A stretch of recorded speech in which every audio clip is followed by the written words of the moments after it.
Hey everybody, welcome to this episode of the Disc Golf Answerman. I am Bobby Cool. Daddy Slick Breeze. Dang. Like that, You're so cool today. I know. Yeah, you are. And Eric Flowermound McCabe. Nice. Robert Sushi McCall. Hey, Sushi. You like He's that? got a nickname. We finally did We it. finally did it. We actually started talking about him as opposed to why my nickname is what it is this week. No, instead of, yeah. I feel sorry for the guy. I appreciate that. Yeah, no problem. So, I like that my now new defining characteristic is what I had for lunch today. Yeah. right. Yeah, true. Depending on what you have for lunch next time, we'll see. We'll see if it pans works. Out. Yeah. Yeah. So, It's probably going to be a turkey sandwich. turkey. Yeah. That's lunch Perfect. most every day. Leftovers. Yeah, that's right. All right, so it's a beautiful day here in Emporia, Kansas. Calm before the storm. I see we have some storms in the weather forecast for maybe this afternoon, as early as this afternoon. Yeah, I hope it holds off. Yeah, so we'll see. But a lot of things happening. Let's see. I was actually on vacation. Took some time off to spend a little time with my wife on our anniversary. Had a great time out at Branson, Missouri. I know a lot of people call it like the old place. And I'll be honest, we were at a illusionist show, Rick Thomas. The old place? Well, He's like saying a lot like of, for old lot of people. older people, retired people go. And I will admit, I looked around with that in mind. I thought, there are a lot of old people. The demographic is Yeah. a few years older than you, for yeah. sure. So, but we had a really good time. Rick Thomas was a really good illusionist. He was funny. Is And traffic still horrible in Branson? Not for this time of the year that we went. It was It was good. awesome. Nice. But we've gone before in the summer. In the when it's summertime, really bad. yeah. It's really bad. We used So to go to Silver Dollar City as a kid. Oh yeah, I love that place. Yeah. Just cool, just to walk around, people watch, and get some junk food. So good time. So didn't And do feed camels. and feed camels. Yeah, we fed some camels at they call it the Promised Land Zoo out there. You got to ride around in a tour bus, and they gave you some food to give the camels. That was pretty I cool. was hoping you were going to say ride around on the camels. No, that would have been interesting. I took my disc golf bag. I was going to play some disc Oh, yeah, golf the treehouse. Why didn't you play? because I Fair enough. That's perfect. He perfect died. timing. Sorry, guys. If throughout this episode, if you hear me coughing or hacking or whatever, it's because I have a bad cold. He got the whooping cough. But there was one night I was coughing so bad I didn't sleep well. The morning I was going to go play, that night I didn't sleep very well. So I was like, "There's no way I got to sleep in." So I've heard great things about that. I can't believe I still haven't made it over to play that I can't course either. yet. I played it one time. It's a pretty cool Is course. Yeah. So anyway, that was my weekend. How about your weekend, Eric? A blur. My last month is a blur. Just all the traveling I've done. I mean, I haven't been on the show for how long now? It's been a couple Like weeks. 3 years. Okay. Yeah. Wow, longer than I thought. I know. Gosh, Um, you got to get back home sometime. I know. Well, I was at the Pocono deal, obviously, and then from there I went my separate way and flew down to New Orleans and met up with Justin Ray and Joel Hedges, and we did a trade show Oh yeah, I did go. at there in New Orleans. It was fun. It was a very weird trade show because usually when you go to trade shows, you're thinking, all right, I'm going to be up at 6 o'clock in the morning, be at the trade show by 8, and doors open at 8:30, whatever. It's usually early morning thing. This thing, it didn't start till 10:30. Oh wow. And it was 2 days, and we all decided, okay, so we'd be really busy in the mornings, like super busy in the morning, and then after lunch, it just kind of died off, and we're supposed to be there till 6 every day. Well, we just assumed people would come in and then go out to lunch and then start doing New Orleans things. Yeah. So that's kind of what we attributed to, which we did a little bit of that. We went out and had some good food and met some good people, and Ty Searle actually met us down there. Oh, nice, So it yeah. was cool to hang out with him. And There was one. I don't remember if it was Instagram or Snapchat, but it was. I don't know if it was your meal, but it was a meal, and Oh, it it was looked my like meal. it was a crab, it was a crab. It Like- was a soft shell crab. and it was like had fried chicken, but a fried crab. Was it good? It was good. Really? It was good. That was my crazy. breakfast one day. Wow. Had that and 2 poached eggs. Man, we ate like kings down there. You Ask had J some Ray good- about it, how Had we some ate good down there. Snapchats with the food. Yeah, I did that for Anthony. He kept sending me really negative posts back, but It's all for you, man. They were all for him. I was thinking about you. As I was eating this delicious food. Yeah. So, Robert, you probably had a pretty boring weekend, like you normally do. Really boring weekend, as per usual. No, I've been working. I guess it was the past 4 Saturdays in a row. Couple out of town, and then couple with clinics and things like that. And so, this Saturday it was my birthday. It's your birthday. That's right. I am now 45. Wow. So no, I'm 32. So You know, you say that as though it's like very bad. Like I'm No, I'm not I'm saying gonna make it's- fun that I'm 45. right? I'm actually 45 years old. well, I'm not saying it's bad. Yeah. It's just in general, people give me a hard time whenever they hear it's my birthday. They're like, "Hey, how old are you this year? 40, 50?" Just because, like, So I don't you know. just want to join in by making fun of us, the old generation. That's right. That's right. I just, All right, let's move on to the question, Right, yeah. Bobby. if I make fun of you guys, maybe I'll feel better. No, I'm just kidding.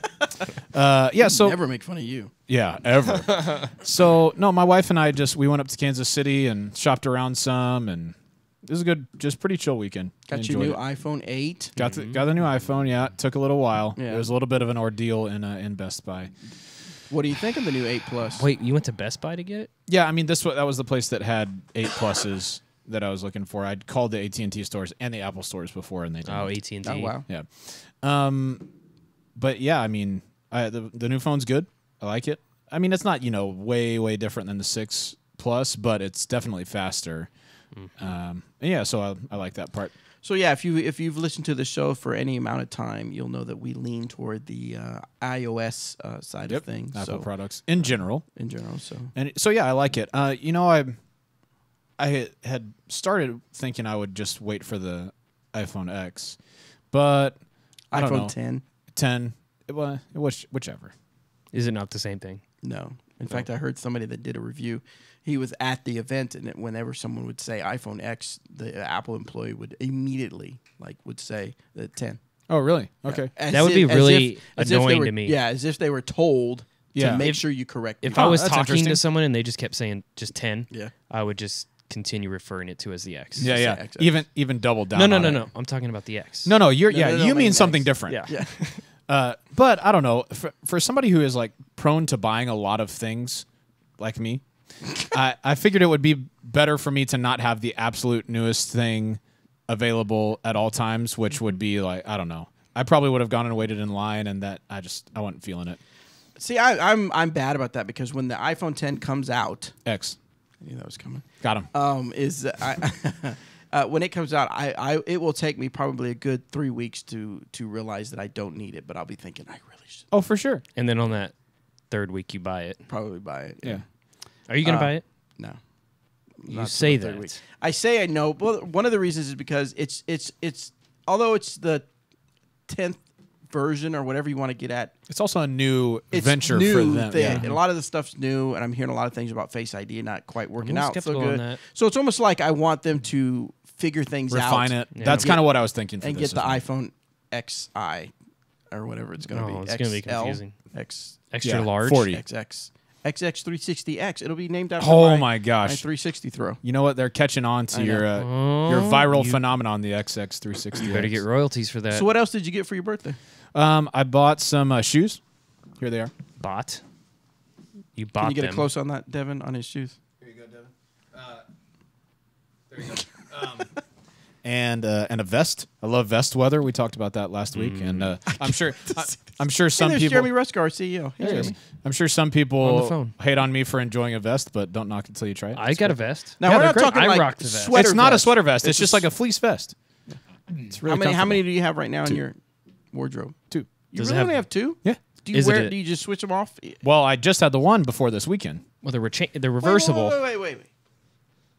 You were so bent on how vests are amazing. They are. I totally expected you to have at least one fleet. per day. No. It's not like Fleet of fleet. Fleets. it's not Of like fleets. a fleet of fleece. No, it's not like me with shoes where I have all sorts of different Then shoes. don't talk about it being wonderful. No, I can talk. It's like if I just had one jacket, but it was the best jacket ever. I'd say, dude, I love jacket weather.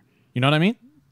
That's No, ridiculous. it's not the Okay. same. Well, you're Not dumb. the You're same. dumb. I'm right. I Thank really you. no. I seriously, I was like thinking, okay, we're going to see all I like kinds a of vest. different I colors. just of wear it a vests. lot. I like vests. Yeah, I will wear I a know vest. Eric has a couple See? of vests. Yeah, you see me rock a couple. Matter of fact, that one picture that you took in the Louisville, when it snowed, I had Yes. the vest. I was thankful I had the vest. I'm telling you, they're great.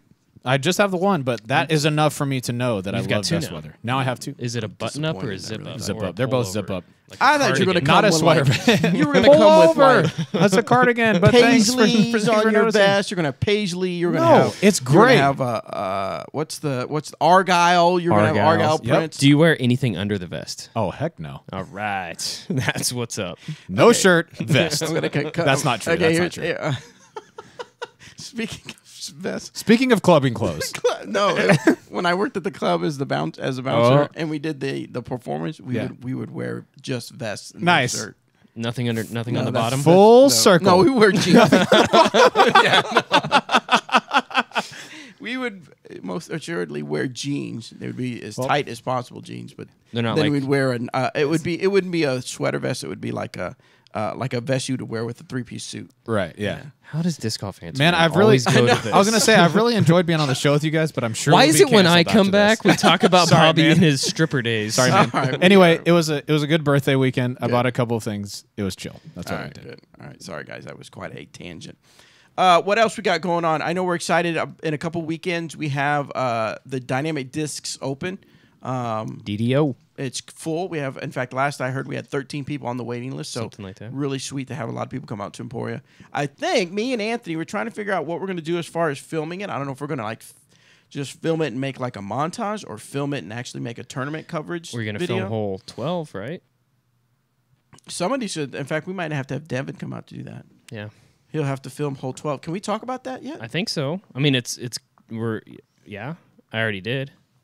I know it, not specifically. I mean, it's happening, right? I guess. Well, we'll get in trouble if we do. If we get in don't. trouble, we get in trouble. So the thing we're going to No tie big in deal. with Grow Disc Golf, one of the movements that we have been trying to get going for the last couple of years.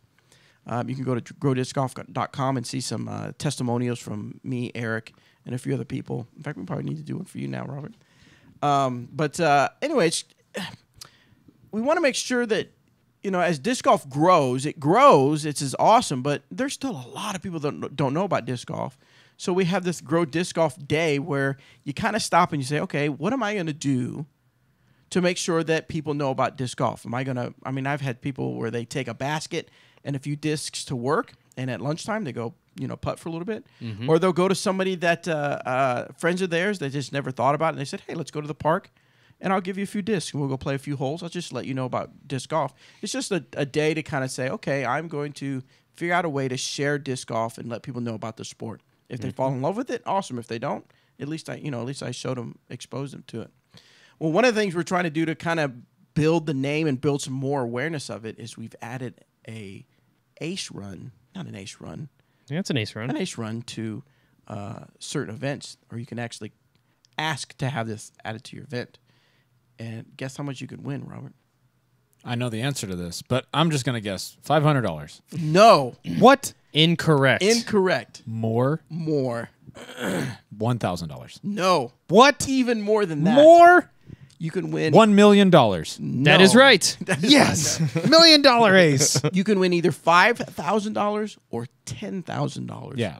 That's some real money. So That's some good money. it's going to be kind of like back in a few years ago. I remember people used to have those ace pots or ace Texas runs. and Oklahoma have competed in a few of those. Yeah, they where did it they- at USDGC one year. Yeah. Really? So Yep. we're going to have it to Hole where 3 you at can. USDGC. Oh, cool. Yeah, you can have it part of your event now.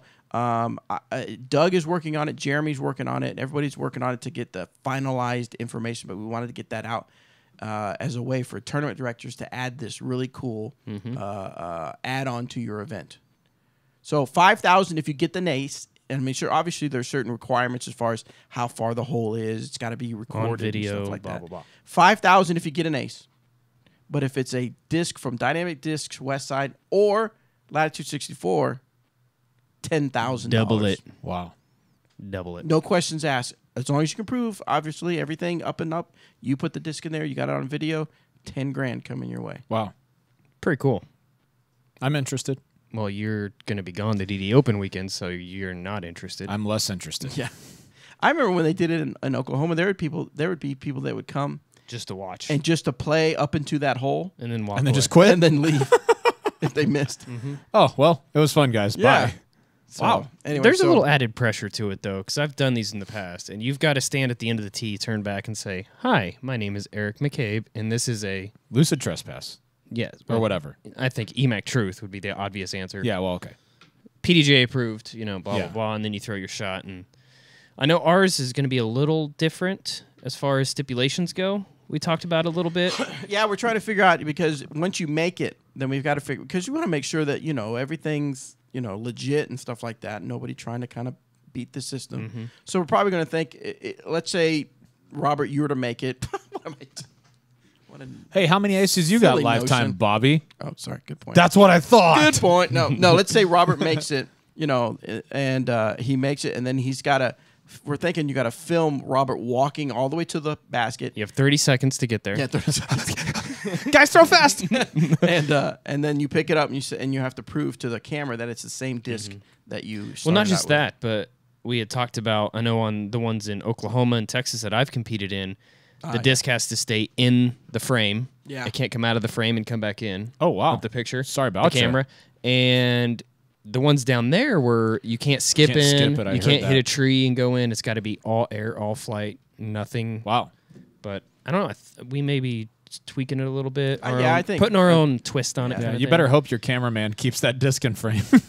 Sorry, Oh, disc was out of man. frame. Yeah. No 10 grand. Oh, that'd be crazy. awful, wouldn't it? Yes.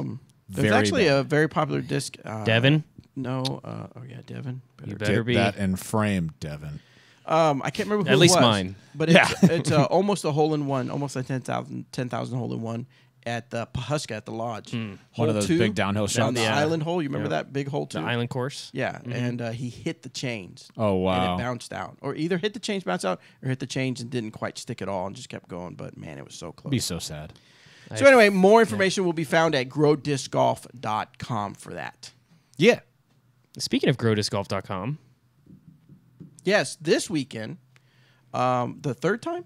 this Second is time. the third time. This is the second time we've actually gone and done like a demonstration. We're going to go to Emporia State University.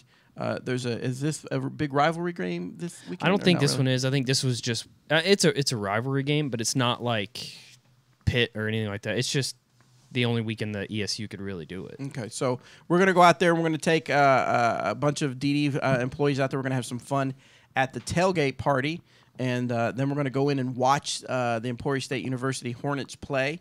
And then during halftime, we're going to put on a disc golf show for them. Eric and Paige Bjerkes are going to go out there, and we're going to see if we can get 2 volunteers to try to throw some discs through the upright. And then we're going to False. I'm going to go ahead and let Eric McCabe tell us what's happening because that's the last I heard. Yeah. No. How we're doing is we're going to take a basket this year. We've never had a basket there in okay. the past, and so we're going to set that up on the goal line, and then the 2 students are going to throw from the 50-yard line. They have 2 shots to get CTP of the basket, and then Paige and I will be throwing from the opposite end zone. And if we beat them, we beat them.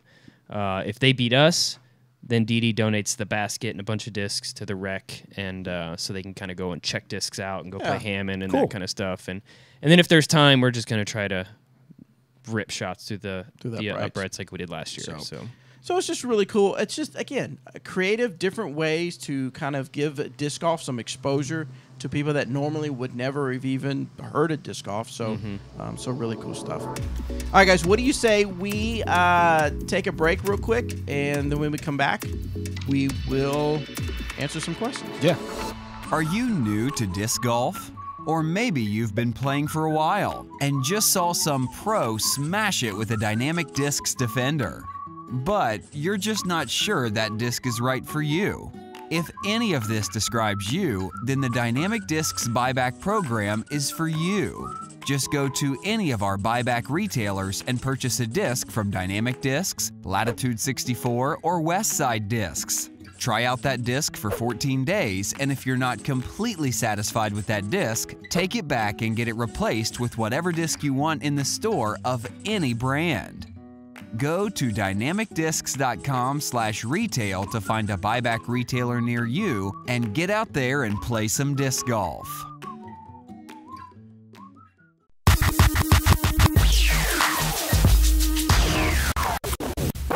All right, guys, let's hop into the questions. Remember, you can go to discgolfanswerman.com, submit your questions via a form, or if you want to send in a voicemail, you can through the Speak Pipe little feature on the discgolfanswerman.com, and we will play it on the air.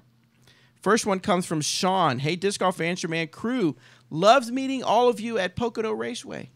Nice. One question, does Didi have any intention of coming out with a super portable basket similar to the Skill Shot for the company that shall not be named? I live in an apartment, and having something that I can set up in 10 seconds and fits into a bag in my trunk is great. The quality is just not there, though. Thanks, guys, and appreciate you. Can we say? You just did. Okay. We're working on something similar to that. Well, we're not working no, on no. it. It's done work. Oh, it's done. It's like should be shipping soon. Am I not supposed to say that? I don't know. I was going to say Jeremy's go-to, which is we're always working on something. Yeah. Well, So there you I go. guess there you have it. We can't say anything more, but to answer your question, yes. Yeah. We are in the middle, somewhere from thoughts to Selling. having them in the warehouse. We're in the middle of that somewhere. Somewhere. Yeah. So just Yeah. consider that. So make sure you follow us everywhere on social media, and you'll let us know where we are within those thoughts.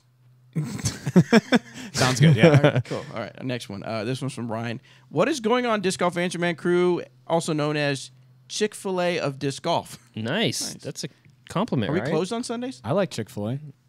Yeah, are we closed Sundays? Yes. Yes, Chick-fil-A is the bomb. Excuse my lack of knowledge if this question is already answered and I haven't just researched it out. What are your thoughts of a disc golf driving range?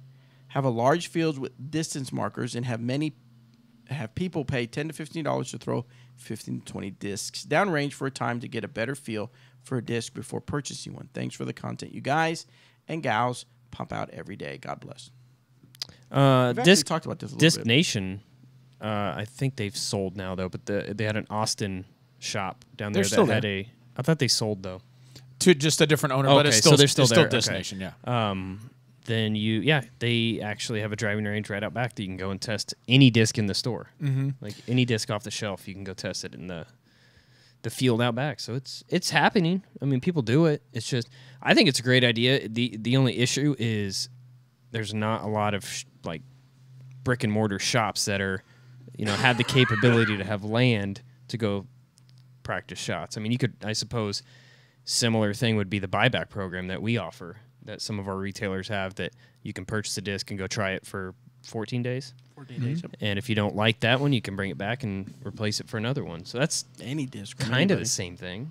I mean, you don't get to take a stack out and practice with them, but I think he's more referring to more like a Top Golf, where you go to a Yeah. golf range and well, it's he like, did say test them out. true that. That's where I went that route, I Yeah. suppose. But But we've talked about where having something like a Top Golf, where you go pay and Mm-hmm. you drink beers, have food, and you're just out there driving. I and think stuff it's like that. awesome. That would be fun, but we're not even close to being there. Right. I just don't think we'd have enough interest or enough people doing that to sustain a business like that.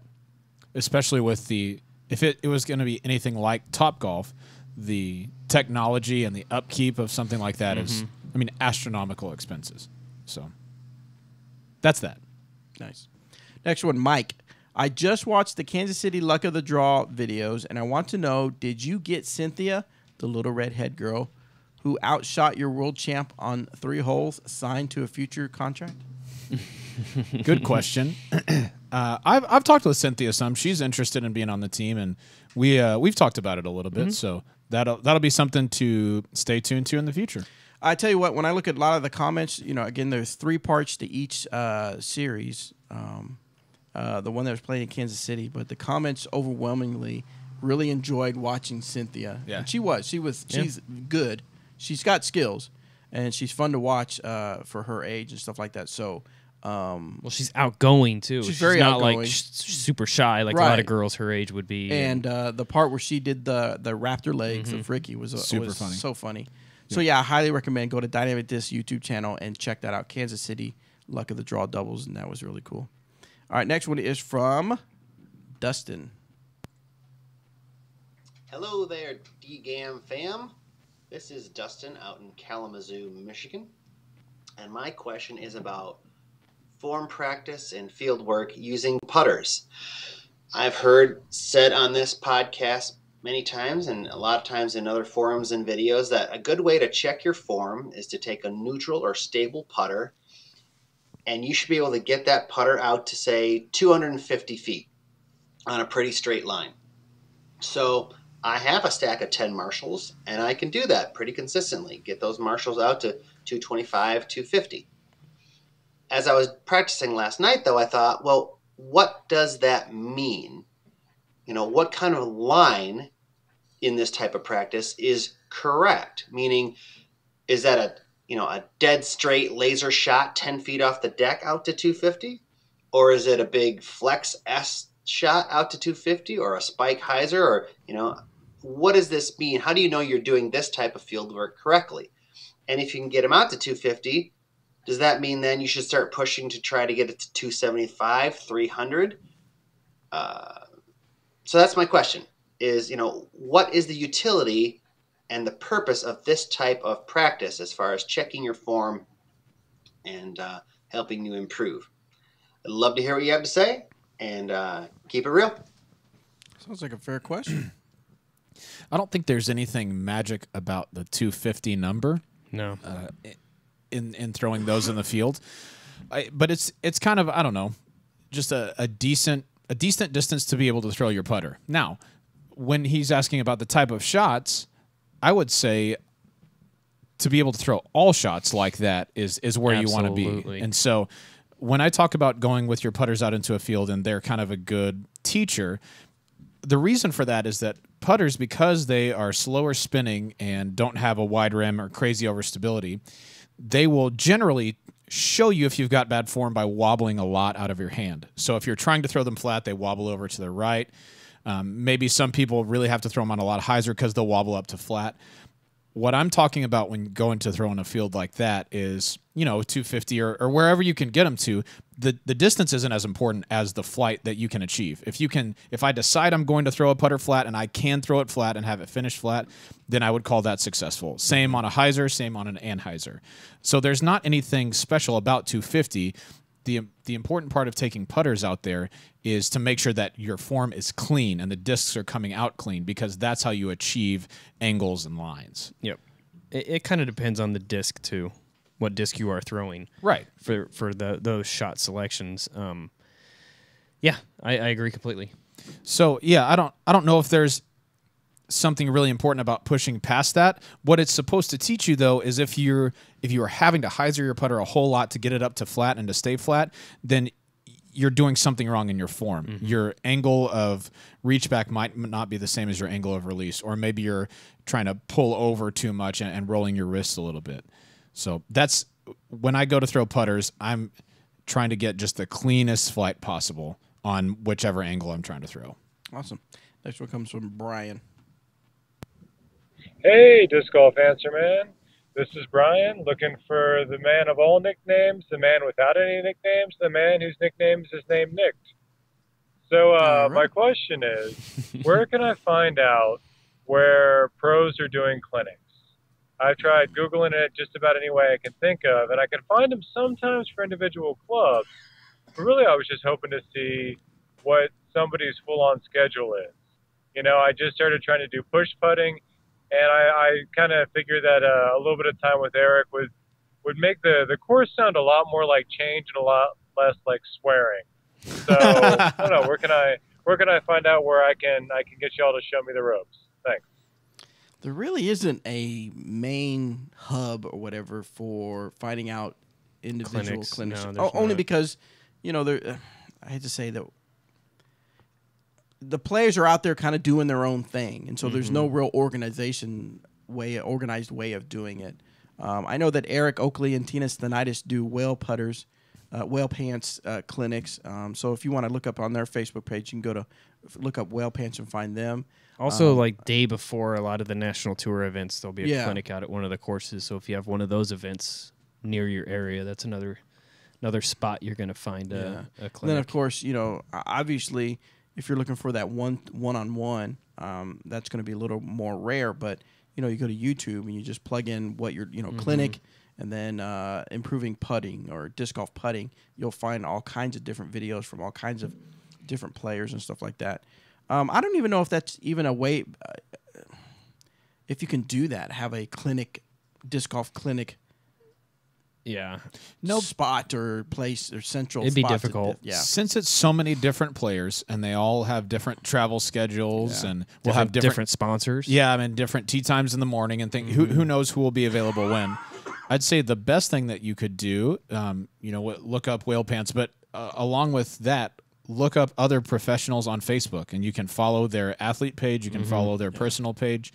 And that can, a lot of times they'll post their schedule for the next month or 2 months or something like that. That's probably the best way to find just a general schedule of clinics. Right. I do know that, well, maybe that's too far. I know at Piney Woods, isn't A-Ray trying to put together some big disc golf clinic? There was clinics. There's been a clinic at Piney Woods every year I've been. So if you're in the Tyler, Texas area and you're thinking about clinics, and make sure you pay attention to Dynamic Disc Carrollton's Facebook page, because I'm sure they'll post information about it. Next one comes from Trace. What's up, Disc Golf Answer Man crew? This is Trace from Orlando, Florida. Today, I got a rules question for you. Recently, I was at a tournament, and I was watching the pros play the final 9. And there was one time where a player was, his lie was in a bush, and he had to get into the bush to throw his shot, obviously. And he was taking a little bit of time to get his footing, find out what shot he wants to do, all that good stuff. And he was taking a decent bit. So about 25 seconds, I would say, after he got up to his lie, he put down a mini. And he was saying that you have 30 seconds. Then if you place a mini, then your 30 seconds restarts. So really you would get a minute. I don't think there was another player really trying to call him on it, but he was just kind of discussing it. And he was saying that really you can have a minute if you place your mini at the right time. I was just asking if this is true, seeing what you guys want to think about it. Also, at that tournament, I won my first tournament after a couple years of playing, so it was real fun. Nice. And I can't wait to win more. All right, see you, Disc Golf, guys. Nice work on the W. Yeah, nice work, Trace. I believe the rule is as soon as you address your lie. Is that correct? You have the rule pulled up. Absolutely. I pulled it up for you. you. Have to talk to it. Hi, Lie. How are you? Yeah. I have Hello. now addressed My you. name is Robert. Right. Let's make this as pleasant an experience for everyone as possible. Okay, so That took like 20 seconds. rule book, yeah. 10 So now seconds to throw. you better throw. Rule book, this is 804.01, and then the section is A. It says a maximum of 30 seconds is allowed to each player to make a throw after 1, the previous player is thrown, and 2, the player has had a reasonable amount of time to arrive at the disc, and 3, the playing area is clear and free of distractions. So I definitely do not read that as I walk up to my lie, I'm trying to figure out how to get into the bush. Maybe I get in behind my disc, and now I'm looking for different places to throw. And now I set my mini down, and now I have 30 seconds. That is incorrect. No. I think from the time that you start getting into the bush, and once you kind of realize how you can get a foot behind the disc, I'd say your time starts pretty close to then. Now, if it's really thick and tough to get into, I'm not going to call you on 30 seconds, but I'm certainly not going to say, once you get in there, then you decide on your shot, then you set down your mini, now you have 30 seconds. And then you walk out and get a disc. That's you're gonna incorrect. throw. Exactly. Yeah. Exactly. So within the reasonable amount of time, I would say, so say Eric throws his shot, I'm over here in the rough, and once I find my disc and see where I can put my foot, it's basically 30 seconds from that time, I think. Yeah, I agree with that. Yeah, so that I would say There's not like a set, like, this is how it works. Right. But you give the player the benefit of the doubt, especially if they're in like a nasty situation where they're in a bush or, you know, they have awkward footing. You know, that's Right. when you kind of give the player the benefit of the doubt. Right. Unless he's like taking 30 seconds then and then putting a mini down, taking another 30 seconds and then changing his disc. You know, that's a little extreme. excessive. I agree. Yeah, setting the mini down doesn't have anything to do with the 30 seconds. Once you've addressed your lie, that's when the 30 seconds starts. Yeah, the way I look at it is that unless they're obviously abusing it, I try to do the golden rule, do unto others as you would have them do unto you. In other words, if someone's taking a little bit longer because they're in an awkward situation, I would hope that someone would afford me that same leeway if I was in a bush somewhere trying to figure out how I'm going to do it. So I'm not going to be some mean guy and you know, say, hey, you're pushing 30 seconds when he's just taking a few extra seconds to try to get more comfortable with his throw. Or you start saying 30, 29, Yeah. 28. Next one is Paul from Ohio. Now that I know the origin of let me start this over. Nice Andy from The Office. Now that I know the origin of criminal justice system names for your disc, would you ever consider trying to set up a disc golf experience at the old, closed Mansfield Reformatory where much of the Shawshank Redemption was filmed? If you can hook that up, I'm all in. I was going to say, if you make that suggestion to Jeremy, I think we're going there for sure. He loves Shawshank Redemption. Shawshank Redemption. He said they have tours and hold special events between the building and the grounds. I think you could come up with some great holes besides the commemorative disc would be awesome. That would be cool. would be really cool. I just imagine that would be pretty expensive. Nah. Just do it at Alcatraz. Then. But maybe I'll look That's it up. right. There you go. Yeah, it won't cost much to No. get everybody out to the island. Nah. Very safe. Yeah, very safe. No liability.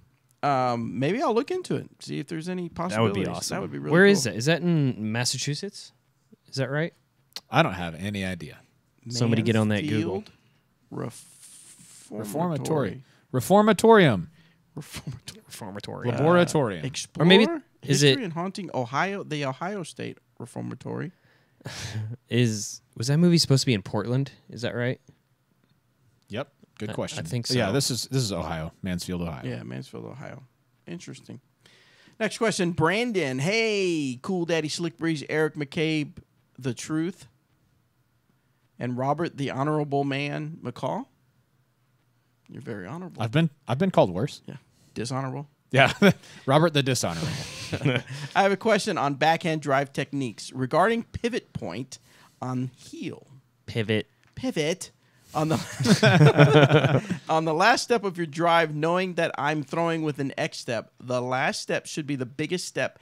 And my question is that on that last step, should I be stepping on ball of foot and pivot on ball of foot when transferring weight, or stepping from ball of foot, then transferring weight to heel and pivot on follow through?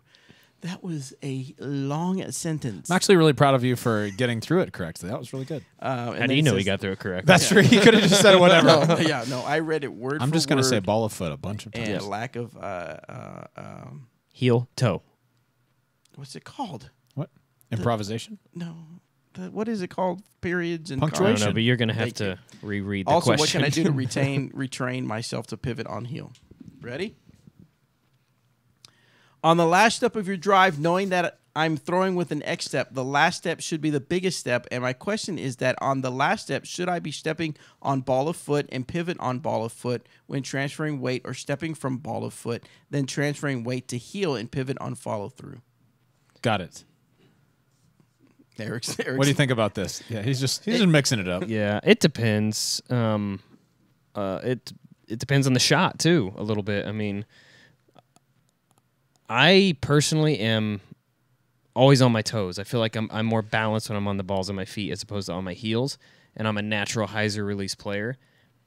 I go straight to the ball. I unless I'm throwing like a big turnover shot or a huge roller, it's the only time I'll go heel toe. I know that's probably a little unorthodox for certain players, because I know a lot of the players, when they're getting that pivot point, the pop comes from the heel spin, heel toe, which is probably why I'm really awful on shoes too. But for me, my center of balance, I mean, being a gymnast, I was always told never be on your heels, Right. because you know you're more balanced when you're on the balls at your feet. So that's how I've always done it, and that's how I adapted it into my game. I would want to slow down your form and just look only at your feet. You know, because I feel like when people watch you throw, they're not focused on your feet. They're focused on your flexibility from your follow through, which is, you know, pretty crazy to watch. But I would assume that you get to either midfoot or heel at some point, even if you're up on your toes. I'm not for the straight most. on nothing. Right, but that's like almost impossible. Correct. I'm definitely on heel a little bit, but most of my focus But you feel- is on the That balls makes more of my sense, feet. yeah. I would say if you are already rotating on your toe, then you are, unless you come from a background where you are specifically used to being on your toes, I think you're missing out on integrating some of your bigger muscle groups. I feel like I always say, when I try to say bigger muscle groups, I always say big ol' muscle globes. Big ol' muscle globes. Big ol'. Bigger muscle groups. And that's because once your heel comes down, you really engage more of your quad and even into your glutes. in that. And so I would recommend, if you're trying to retrain yourself, don't do a run-up for a minute. Take one step, put your toe down, do it really slowly. Put your toe down, and then put that heel down. And just do that a whole bunch. And it's likely that you're not actually rotating on your toe, but it just feels like you are. Exactly. And so practice that, and then just video yourself. And you'll start to see, because you can only feel so much when you're throwing because of how quickly everything happens. So if you video yourself and watch that you go toe, heel, throw, then I think you'll have a better idea of what it needs to be like. Then you can speed that up. Then you can integrate a run-up, things like that. Yep. All right, next question comes from Big ol' muscle gloves. Big ol' Whoops. Mike, PDJ 89841. Oh, did you hear they gave Yeah, number 100,000? 100,000. That's pretty cool. Hello, Disc Golf Fanchman crew. I've been listening to your show for months and it has been an amazing resource for me. Thank you for everything you do. I know that it's important to throw with less power than a drive when approaching the basket, and always have this in mind when I'm preparing and lining up my shot. But at the last second, I often tense up, causing me to throw at full power and sending the disc quite a bit past the basket or skipping into oblivion. Oblivion. Sucks when you just lose your disc outright. Then I have to putt back to the basket. What advice would you have to help correct this problem? Have any of you ever had similar issues? Not necessarily with putting too much power behind my approaches. I think depending on what you're throwing, maybe you could try to disc up a little bit or down, either way, whichever way you want to look at it. Also, maybe more of a standstill approach as opposed to getting a full run up into it. A standstill approach will take back a little bit of power and I think increase accuracy personally. Really, it's just about getting out and throwing a shorter course and practicing those shots and using that. Like Hammond Park here in Emporia is a perfect example of that. Majority of those holes are shots where you're going to be throwing into a par 4 green. So, using those shots on the mental side of things when you're out on playing a tournament-wise, I think that really helps a lot. Just basically getting out in the field, practicing the shots. I agree. And I think there's something to be said about differentiating between tightening up because you're using a lot of power and following through. Because it may be that you feel like in order to follow through, you have to really power it, and you don't. More snap. Yeah, you need your arm to be slow to start and then accelerate into it. And your follow through is so much more important than the power that you put on a disc for something like that. It's just like if you play golf and you're around the green. A lot of times, because I'm not very good at golf, but people make this mistake a lot, is they think they're close to the green, so they accelerate. Well, they slow down into the ball, and then it's like, well, that's never going to go anywhere. You still need to follow through. You still need to accelerate into the shot, but you just need to, I think, differentiate between following through and throwing with full power. So I would do some standstills and only try to throw the disc 100 feet, but still follow through so it's a good flight. I don't know. I might try that out. Come over to Hammond and we'll test it out. It could be situational too. I mean, sure. We don't know if he's throwing mids, drivers, putters, what he's throwing on the approaches, if he's even doing a full run up, but that'll kind of help you out with a guide. Agreed. Awesome. All right, guys, we're going to take another quick break, and when we come back, Robert's going to have his quick tip of the week for us. Hey everyone, Anthony back again with Dynamic Discs, and today I want to talk to you about one of the many starter sets that we offer. This is going to be the Dynamic Discs Prime Starter Set that comes with a Cadet Bag.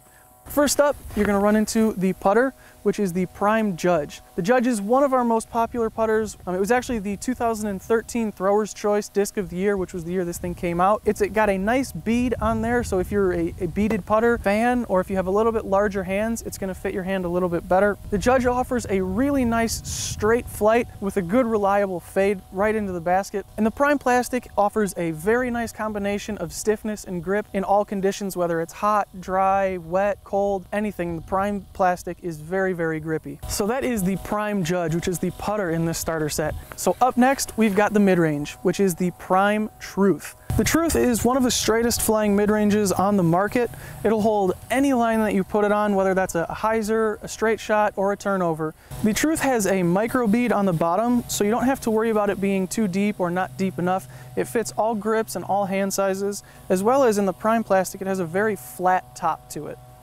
Because the Truth is such a versatile disc and it flies on so many different lines for so many different power levels, whether you're a brand new player who's never held a disc before or a touring professional, the Truth is definitely the mid-range for you. And last up, we've got the driver.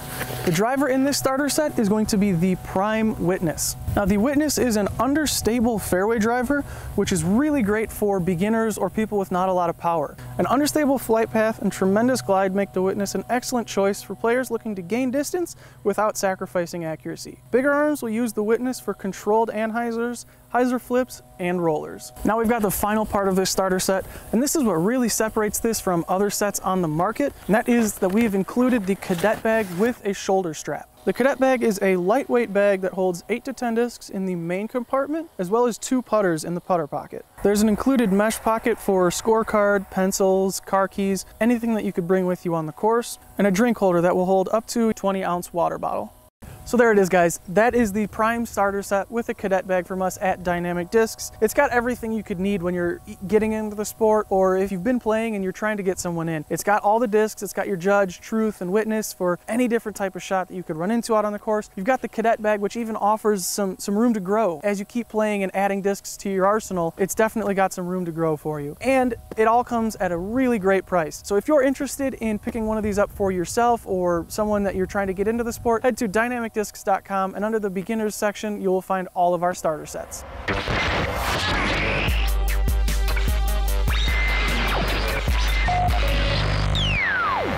All right, we are back. Roberts, what do you have for us this week? Yeah, quick tip for this week is about playing in the wind. We usually talk about when we're thrown into a headwind, we want to disc up and slow down. And I want to just add another thing that you might not have thought about. Maybe you have, and maybe this is super common knowledge for everybody. But in general, when you're throwing in the wind, especially in a headwind or when you're throwing approaches or even putts, honestly, to choose discs that have generally less glide when you're playing in the wind. An example for me is I putt with Wardens all the time in basically every wind situation. But when I'm starting to putt into a headwind, I like using a slammer for me because it doesn't have hardly any glide. I mean, when I throw a slammer, it gets out there basically just as far as I throw it and sits down, whereas a Warden kind of can stay in the air a little bit longer. And that translates on putts and approach shots to where if I put a slammer into a headwind, unless I put the nose on a really terrible angle, it usually doesn't lift. It kind of just flies like a Warden does for me in dead wind, as long as I commit to it. And I think the same goes for shots that are either approaches or even drives. I find myself pulling out the criminal a lot, and I throw the slammer most of the time in the wind just because those discs don't really glide. They just fly as far as you throw them and get to the ground. And so next time you're playing in the wind, I just want to suggest to you, try finding some discs in your bag that have lower glide and see if that little bit of extra predictability helps you out some. I know it helps me in general, so. Awesome. Is that what you do, or are you just you're just a master of? Yeah, I just throw whatever I want. Another thing to remember when you're playing in the wind, I think we've said it before, but your expectations should drop tremendously. Yes. And don't be afraid to lay up. I see the biggest issue I see on scoring is if you have that 40-footer and you're just, I got to make this putt. I'm confident I'm going to make this putt. And then what happens? You hit, and what happens when you hit the basket and it comes off on edge? Bye. It's going to go away. Yeah. You know, it's probably going to so long wind wobble roll for 80 feet. Who knows? So my theory is if I step up to it and I look at it and I'm not confident about it 100%, I'm hitting the pole. I'm trying to hit the lock at that point. There's no shame in just laying up and saving yourself a stroke as opposed to blowing by. Or, I mean, sure, you can make the putt, and that would be great, but at the same time, you gotta weigh your options. Absolutely. So we went and played country club yesterday. It was pretty darn breezy. 25, yesterday. I think. 25 to 30 mile an hour gusts. That's about right. Yeah. And yeah, at that point, I mean, the scores that we shot, if it was dead wind, we wouldn't be really excited about them. No. It wouldn't be the worst. I was round we've happy ever with the had. scoring after when we were done. Right. And while you're out there, it doesn't feel as good, but we get to the end of the round and that score in dead wind isn't great. But in the wind, I mean, people struggle. That's just how it is. And so, yeah, temper your expectations and then, use those discs that don't have a ton of glide.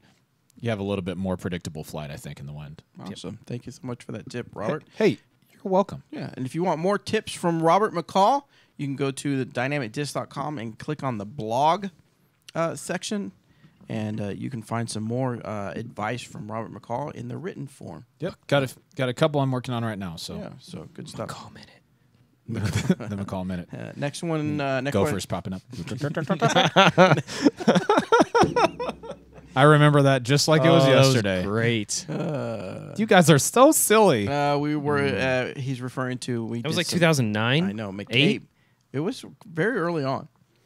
We worked on some McCabe minutes, and I wanted to make him have some fun with it, and Little gophers have everywhere. some fun. I did. Oh yeah, fun was had. Yeah.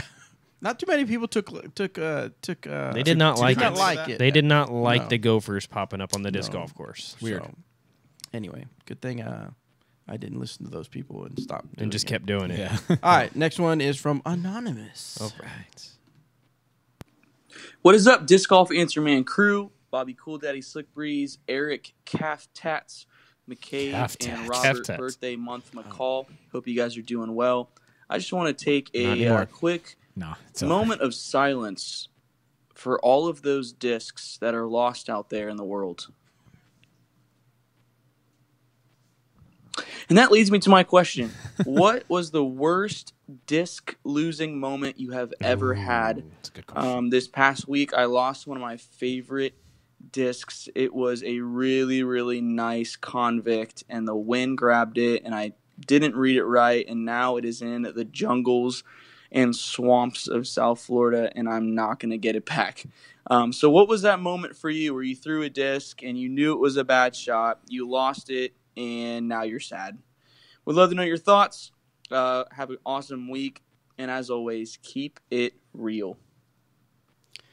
My one that I can remember as he was talking was in Tulsa at, I think it was Mohawk Park.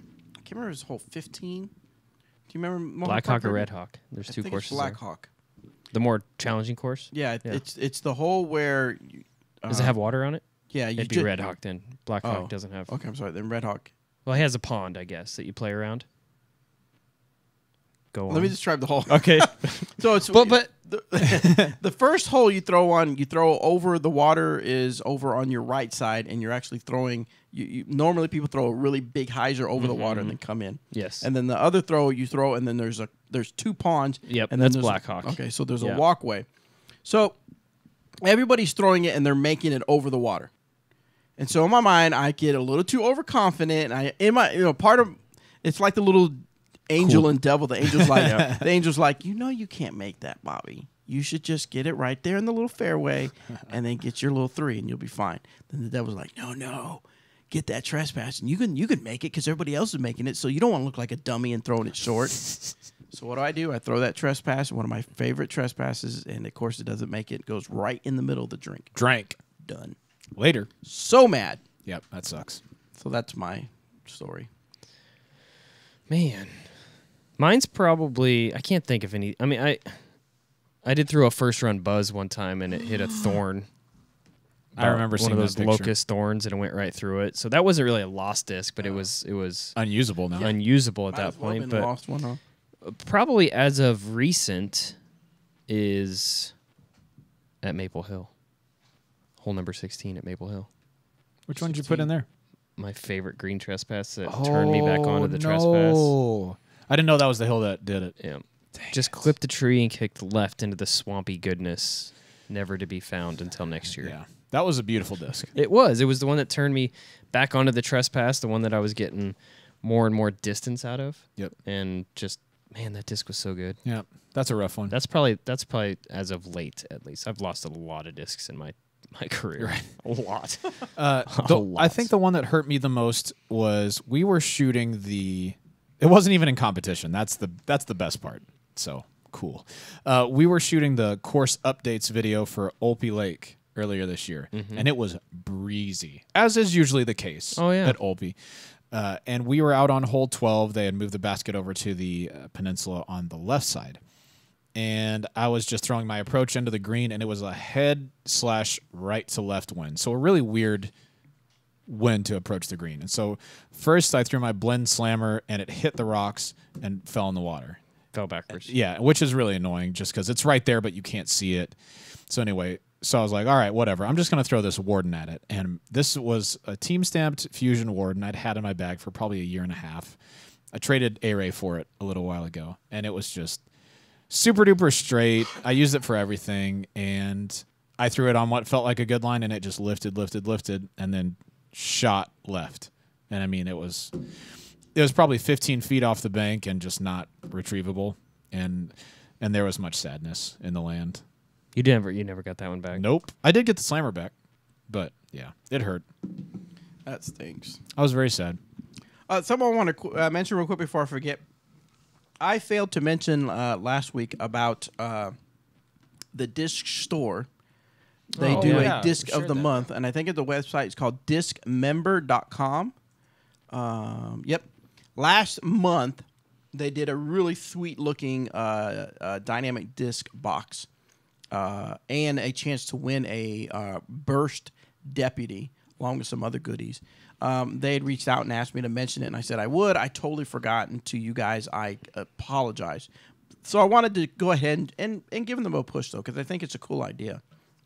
It's discmember.com, and it's basically like it's a subscription service. Yeah, like a disc of the month, but you get more. It's a disc golf box. They have disc golf, and they also have ultimate boxes. So you can look on their website, and you can see the different things. There's different prices, different price points for either the disc. No, it's the same price point. Sorry. But you pay $25 a month, and they send you a bunch of goodies, different stickers and discs and stuff like that. So make sure you check them out at discmember.com. And those deputies looked sweet. I know. The burst ones? Oh, yeah. Do we have them here yet? Yeah. I need to get. Why do I not have any? Well, because you're slacking. I'm slacking. I'm going to get me. Because you don't play disc golf? Those actually. Oh, that's true. I don't. That's a good point there. They come out this Friday, actually. The blend and the classic and the PPs. The Page Pierce deputies. Yep. Page Pierce Biofusion Defenders. Hey. The Trilogy Challenge discs. Oh, yeah. The VIP River Crown? Pro. Is that one of them? Huh? VIP Crown? Yes, Crown. Mm-hmm. Yeah. There's a stack of them right there. River Pro? And then River Pro. And the VIP Pine. Mm-hmm. And then, of course, the deputy. So that's exciting stuff. Next question comes from Anonymous again. I wonder if it's the same one. Hey, Disc Golf Answer fam. Just wondering, will we ever get a Zuka cart that will hold a Ranger H2O? And second question, what are you guys' thoughts on them pulling Swope Park in Kansas City November 1st? Wait, what? Sad. They're getting rid of it? What's going in its place? There is is it a no-kill humane society or something like that? I don't know what it is. It's a humane society of some sort that Oh, they're okay. putting in there. Yeah, they originally they were going to put it up by kind of in that corner of where basket 16 is, but apparently now they're going to put it like right where the shack is on top of the hill there, and so they're going to pull the whole course. And I think November 1st is when they're pulling the course. So Wow. if you want to go play and enjoy Swope one last time, better get on it. So what are they going to do? I mean, there's quite a few events that use Swope Park, aren't there? Yeah. I mean, like, yeah.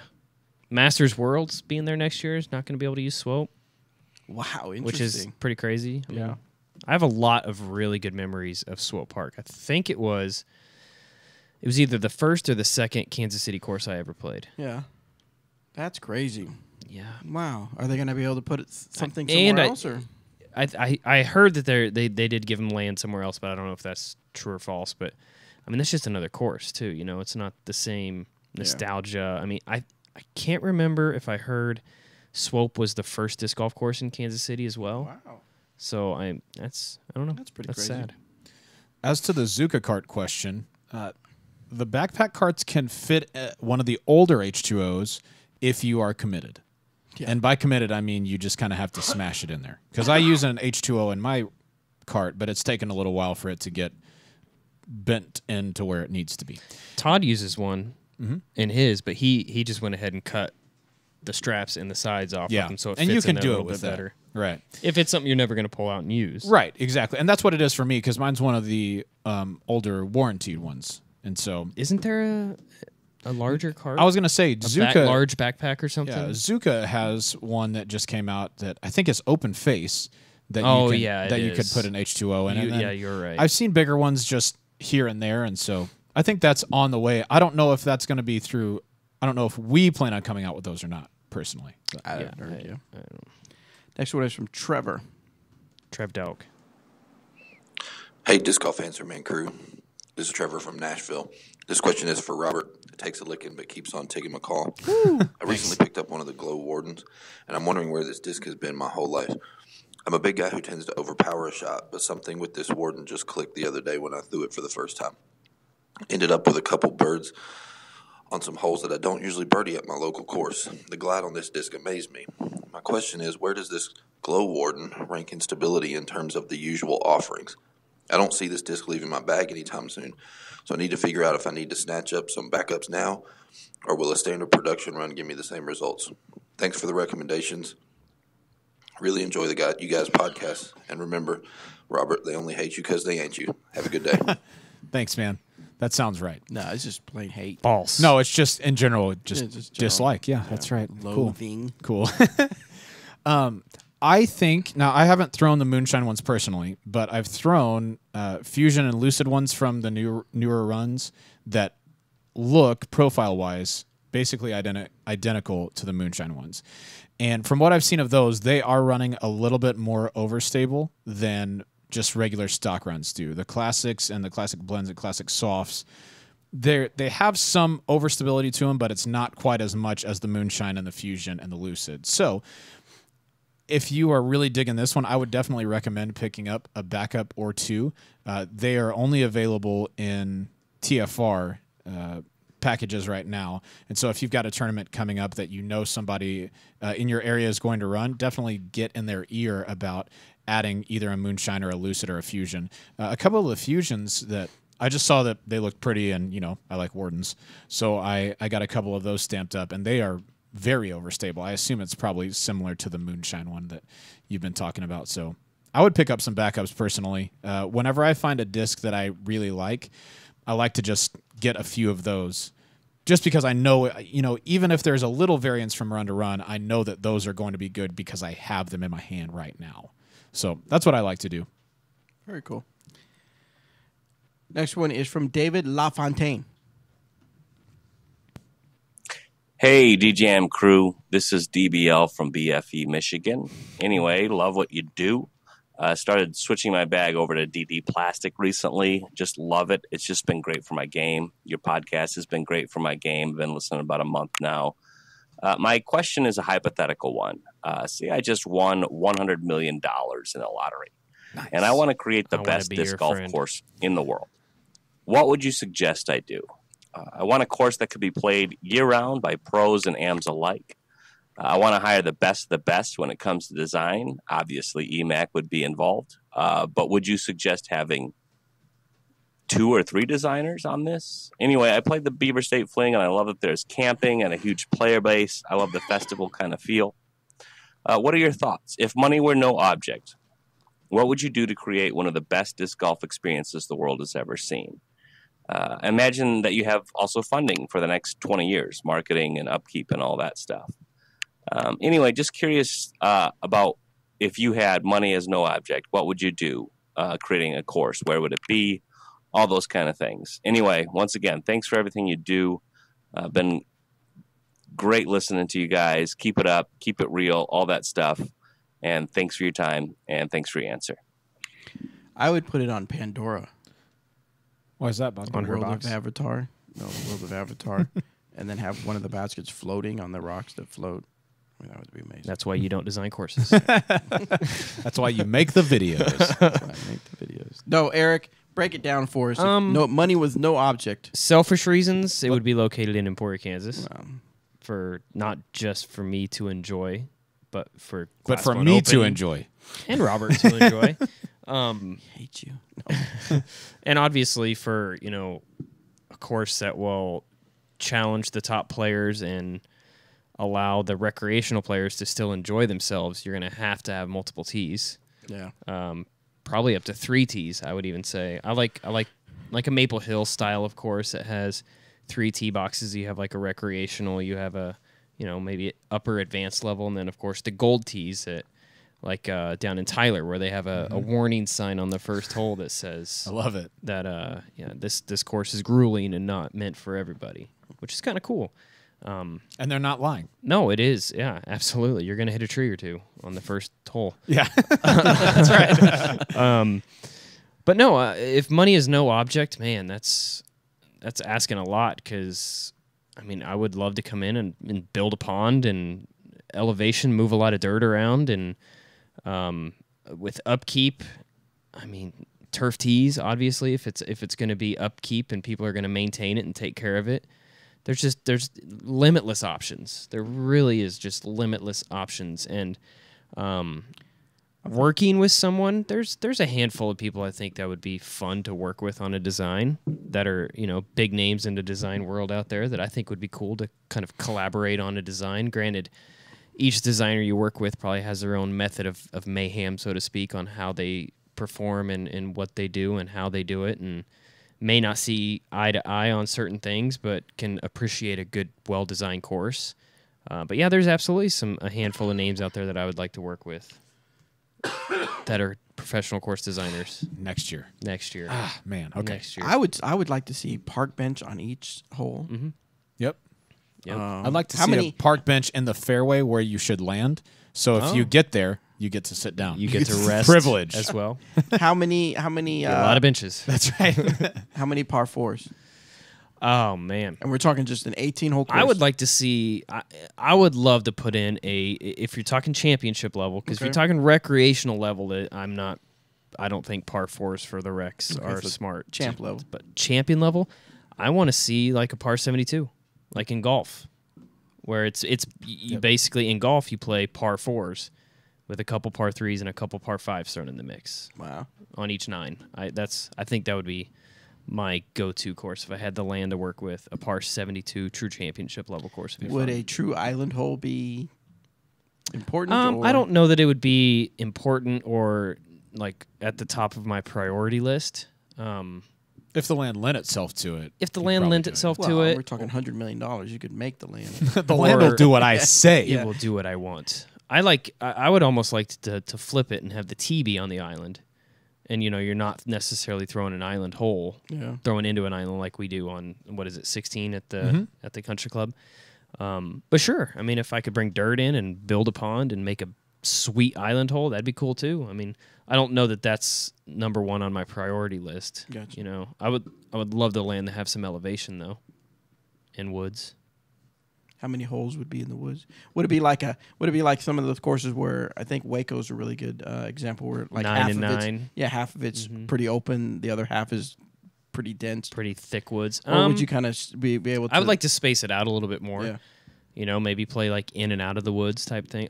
For some reason I really love shots that are, you're throwing into gaps into the woods, or you're throwing out of a gap out of the woods. Those kind of shots, I really enjoy that kind of golf. How many holes would have poles around the basket? 0. Too soon. 0. within like 3 feet. I'm 0. Just having fun. I would put that fake ivy up though if I did it. Yep.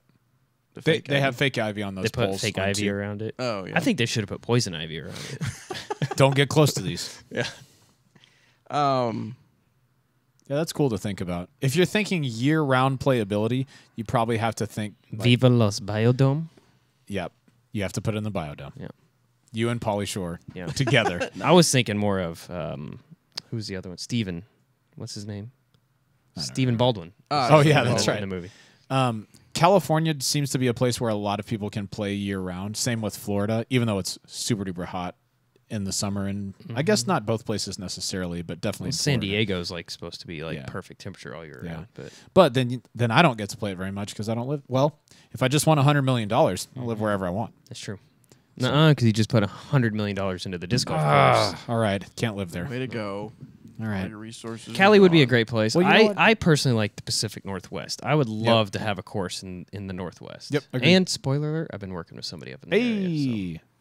I would put it in Hawaii. Play from island to island. Yeah. I would spend $90 million on it, and then the $10 million is for me to live in Hawaii. Wow, selfish. Gosh. Some of us put all of our effort into disc golf, Bobby.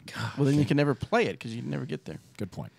All right, guys. Well, that's it for this episode. We appreciate you tuning in. Next week should be normal. Everybody's going to be here. I'm here. Yes. No traveling. I believe Tuesday. So. Yep. Can I give a shameless plug? Yeah, absolutely. I've been working with team member Troy Whidden on a new course in Binghamton, New York. Awesome. They want a championship level course up there, and they're doing some crowdfunding, some fundraising type things, and they're working on a disc release and all that. But right now, they just have a GoFundMe page. It is. I've tweeted it out. I've shared it out, and I'm actually going to be giving away a Lava EMAC Truth that I have left over from GBO for people to share it out. Not necessarily donate, but just share the word. Let other disc golfers know that it's there if they want to help and they want to donate.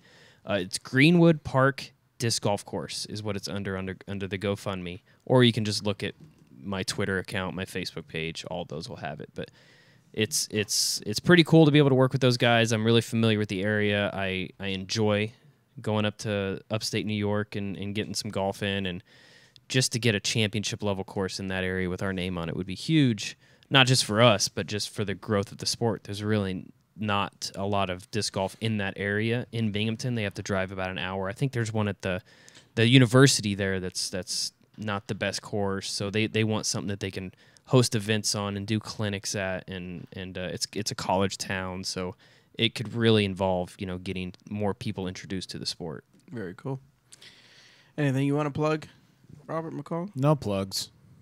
Just thanks for the birthday month, guys. It was great. It's over, dude. Yeah. Sorry. Completely over. No, yeah, it's over. I can't even go get anything out anymore. No shopping.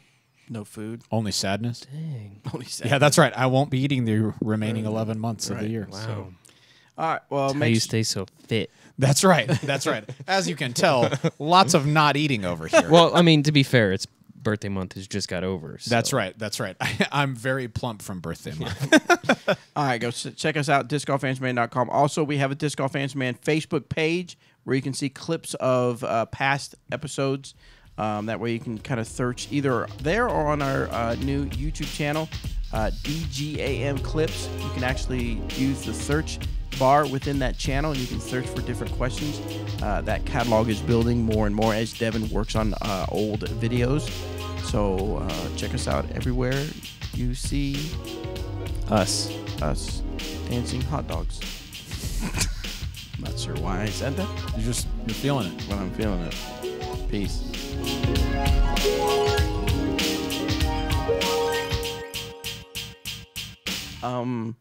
Bye. Gotta keep it going. Gotta keep it going. Gotta eat the last word in there, don't you? Bye. Dancing hot dogs. Bye.